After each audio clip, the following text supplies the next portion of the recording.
I see it on Facebook groups all the time. What is there fun to do in Tyler, Texas? I'm going to tell you a few things right now.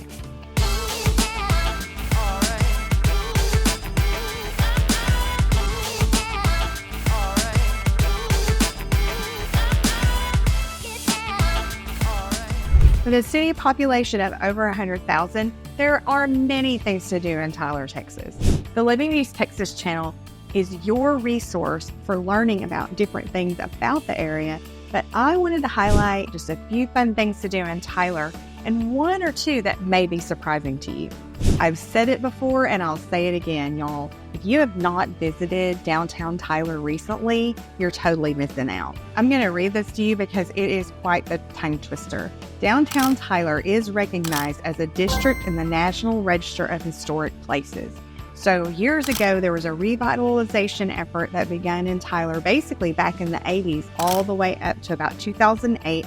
And they've still been working to continue to revitalize the area, make improvements, remodel different older buildings, and utilize them in a new way. The downtown Tyler area sometimes can pose parking problems. So you can park around the square, of course, in any of the adjacent areas. But there's also now a parking garage that didn't exist until just a few years ago. So you can park, you do have to walk up the hill, but there are multiple restaurants around the square and inside different buildings that can provide you almost any type of dinner you want. Whether you want a nice relaxing time at Don Juan's and have a great there, I highly recommend their margaritas. Or if you want to go to Prime 102 and have a great steak and a romantic meal, and or if you're in the mood for some seafood, and really a cool place to go is Black Pearl with a great ambiance. And then you can top your evening off if you'd like with an Andy's frozen custard. So those are just a few of the restaurants. So I highly recommend, if you have not visited the downtown area, you need to get there and just see what it's all about. On a beautiful day or beautiful evening, it's a really nice place to walk and look around. As a part of the revitalization project, the Liberty Theater was revitalized several years ago, and they host dinner theaters, they host musical guests, and then they also play movies, especially during the holidays. You can catch It's a Wonderful Life. Don't let the red brick streets scare you away when you're driving across them, because of course that is not the best feeling in the world. But you guys, I would highly suggest, if you have not hung out in this area, that you should go ahead and try out a few restaurants there. I haven't stayed there yet, but the Thomas Hotel was just recently revitalized, and I know a lot of my local friends will go for a romantic evening or weekend with their spouse there, just that live here in the area. So I feel like that if you wanted a nice place to stay, that might be the first place to check out. Multiple music festivals take place on the Tyler Square in the downtown area. One of them is the Red Dirt Music Festival, which is hosted in the spring. And there's also the Rose City Music Festival that's hosted in the fall. They do have a website called downtowntyler.org.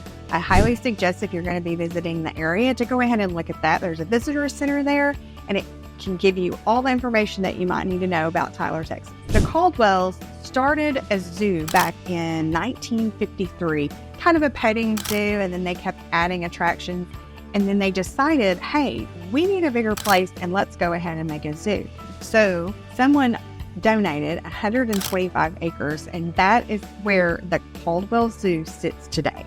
Caldwell Zoo is approaching 75 years, y'all. When I was a small child, we had field trips to the zoo. It's always been a really great zoo for as long as I can remember. In fact, I remember feeling extremely disappointed the first time that I went to a different zoo in a different state, and I was kind of like, what's going on with this zoo? Because I had grown up with such a very nice zoo that I had expectations that that's what they were all like. And I was unfortunately mistaken. Caldwell Zoo, for as long as I can remember, has always been on the forefront of expanding and adding new attractions and animals to the area to continue making it a very excellent zoo to visit.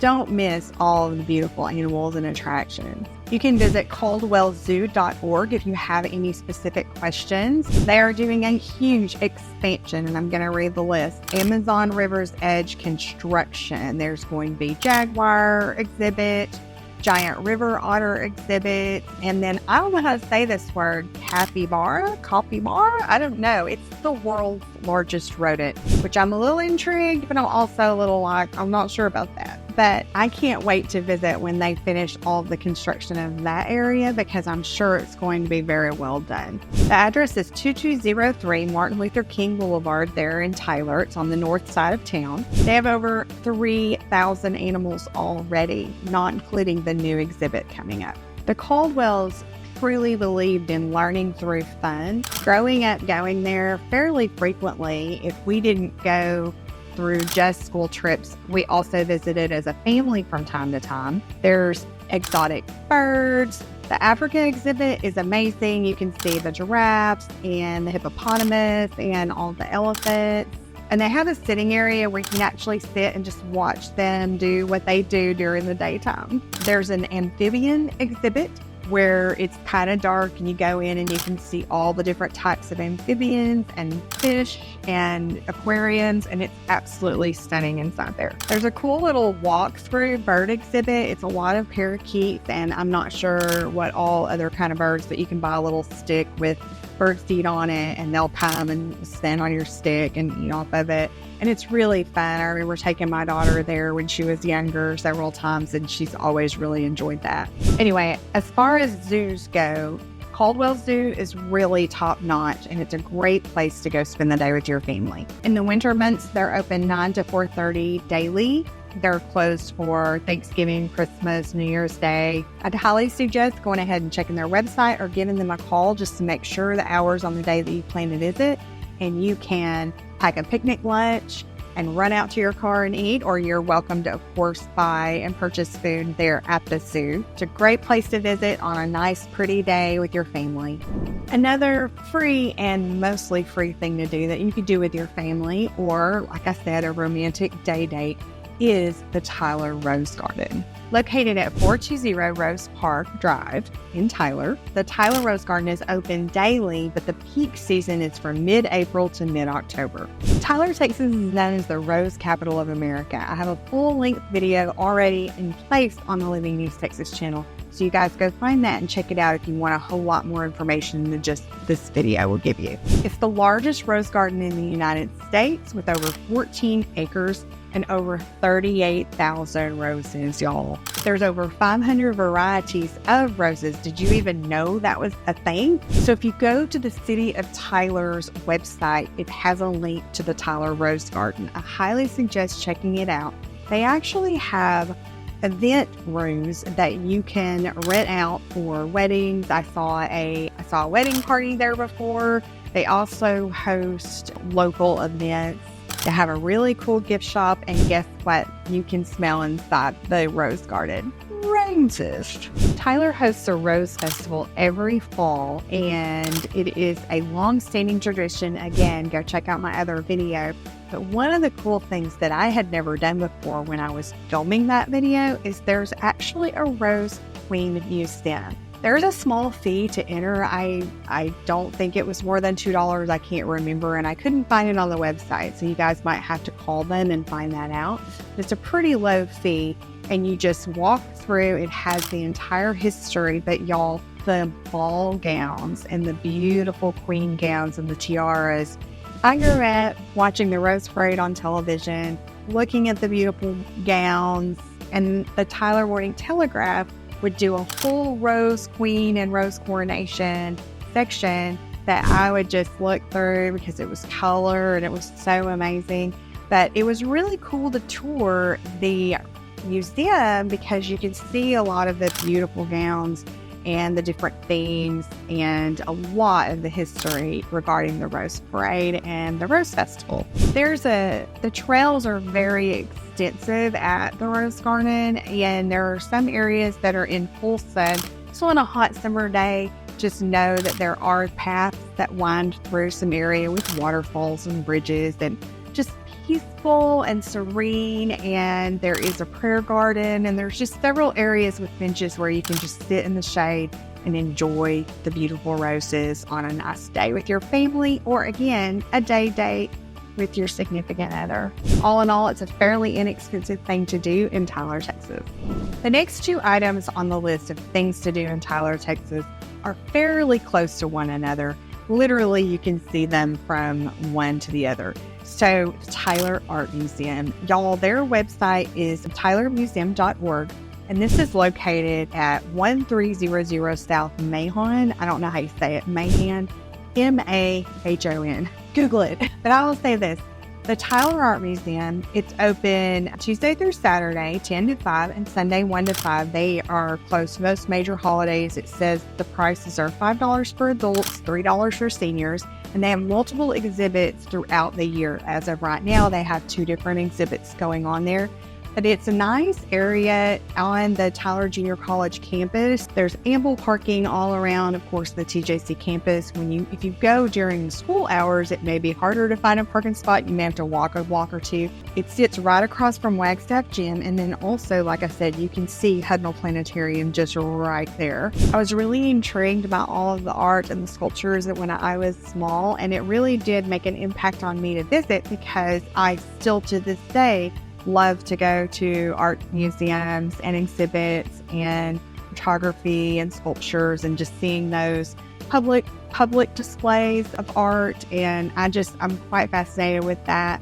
And I think most people can appreciate some type of art, whether it be photography or sculpture or pottery. There's so many different genres of art that I didn't really understand when I was younger. And so I enjoy creating things. And so I can't imagine what it must be like to be an artist and you have your gallery on display. I just think that's really fascinating. Anyway, at $5 for adults and $3 for seniors, it's a fairly inexpensive way to go spend a few hours either on the weekend with your family or again with your significant other. And if you're someone that truly loves art, you may want to go by yourself, just so to take your time and really take in all the items that you get to see in the exhibits. Another one of my favorite places to visit is also located, like I said, a hop, skip, and a jump away from the Tyler Art Museum, is the Earth and Space Science Center, featuring Hudnall Planetarium. That basically it's a planetarium, and you can go in there. They have shows that you can watch. You want to check out their website. I'm going to read it to you: sciencecenter.tjc.edu. So it's actually a part of the TJC website, but the Science Center will tell you their hours of operation and what shows they have going on at the time, because they do change those throughout the year. I'm filming this video in 2024, and we are expecting a totality solar eclipse here April 8th in the area. So they're doing shows geared towards that at the moment, and I'm not sure about after that. So you want to be able to see what their site says. They're open Tuesday through Friday. So in the morning, they usually have school field trips that come and they give them a show. But Tuesday through Friday, their hours for the public are noon to 4:30. And on Saturday, 11 to 4:30 is for the public all day. It's located at 1411 East Lake Street. If you're purchasing tickets for just one performance, then it looks like the price for general public is $7, and senior citizens and children is a $5 ticket. Now, don't hold me to it. I really suggest you either give them a call or check their website to be able to know pricing for that particular event. It looks like right now they're showing something about the aurora borealis, which I think would be really fascinating. And then again, there are some other shows that are targeted towards the eclipse, because for our area, we're going to be in totality, so it's kind of a big deal this year for everyone. In reality, this is just a small glimpse of what Tyler, Texas has to offer for entertainment and things to do if you're family-oriented, or if you want to go by yourself, or if you want to have some time with your significant other. There is plenty to do, and like I said, this is just a small blip on the radar. Our goal is to be your number one resource for knowing about what it's like to be living in East Texas. If you don't want to miss any of our new videos, go ahead and hit that subscribe and click the little bell so that you do not miss any of our newest videos. We are continually providing content for you guys so that we are your number one resource for living in East Texas. The Living in East Texas channel is designed to help you know more information to help you make smart moves. Whether you're wanting to relocate to this area or you already live here and you want to move to a different area, we want to be your resource. We want to help you. feel free to go ahead and set up a Zoom meeting with us, and we will be happy to discuss your personal situation. We love living in East Texas, and we feel like you probably will too. So go ahead and either set up a Zoom meeting or give us a call. Thank you so much.